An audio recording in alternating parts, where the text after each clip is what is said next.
Hey, happy Wednesday, everyone. Hope you are doing well. It is the middle of the week, first week of December. We are in the holiday spirit, it is in full swing, and exciting times happening. And this is In the Raw, unscripted, unpracticed, unedited conversation. We've been talking about that we were made to make a difference. We were made to make a difference. And we've been talking about making a difference with the less fortunate, with the poor. And you might say, well, I live in a place where, there's not that much poverty, or, I don't know anybody that is poor, like really poor. But the truth is that a few of us have a lot, while many of us don't have much. That's the truth, you know. And here's a interesting stat. About 75% of the world's resources go to about 20% of the people. So it's most of us are less fortunate, whether we know it or not, whether we acknowledge it or not. Only 20% of the people get 75% of the world's resources. The haves and have-nots are not very close together, according to this. And this is a very complicated issue. The haves and the have-nots,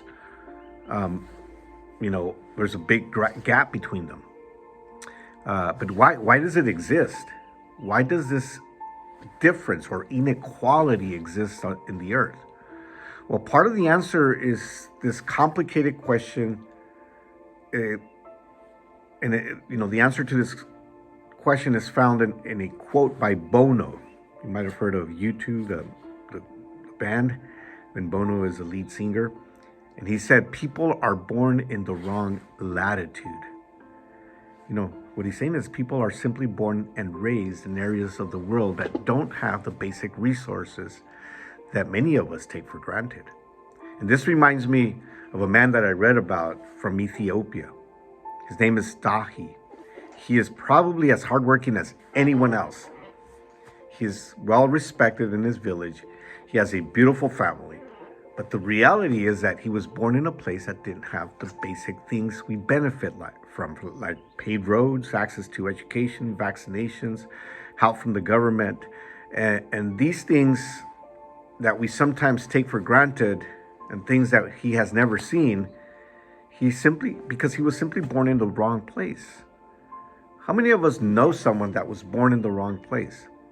Someone that is poor, maybe not the kind of poor like in Africa, but someone in need of it here at home. We probably see them every day in our daily lives. And what can we do about this? Well, I think the book of Acts teaches us on this subject. First of all, the whole community needs to get involved.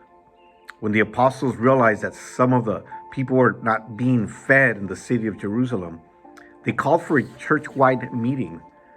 They got everybody involved. The problem of poverty needs to involve every single person. Second, it says in Acts, this is in chapter 6. So brothers and sisters, choose 7 of your own men who have good reputation, full of the Spirit and full of wisdom. We will put them in charge of need. What the apostles did was they said, select your best thinkers, and we're going to turn them loose on this problem. This problem is so big, we need our best thinkers thinking about it. That's why we need to partner with people who are passionate about helping those in need. Some people are naturals when it comes to talking to the homeless, the people in poverty. Why? Because they're passionate about it. We need to hang out more around those types of people and learn compassion from them.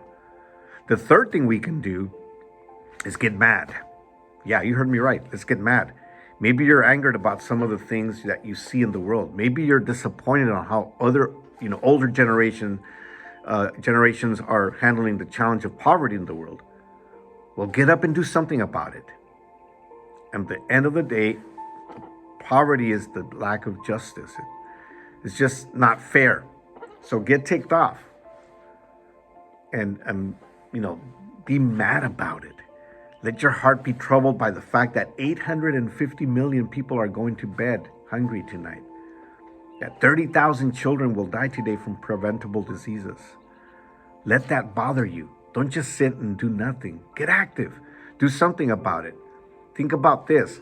How would your life be different if you were born where there is no clean water, no medical clinics, no education, no college grants, no libraries, no paved roads, not even a roof over your head?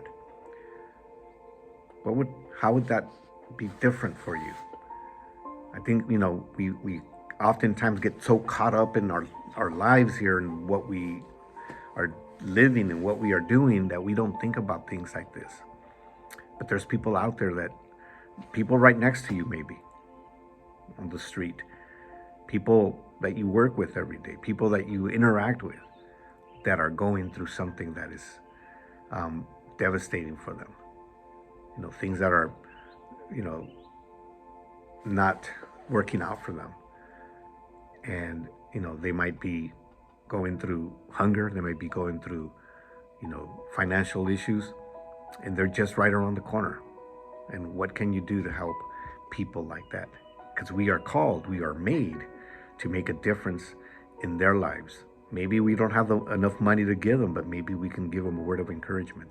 Maybe we can point them to the right direction where they can get help, where they can, help themselves. Sometimes that's all they need. So let's open our eyes and look around and see who we can help. All right. I hope you have an amazing day, amazing rest of your week, and we will talk to you soon. Take care.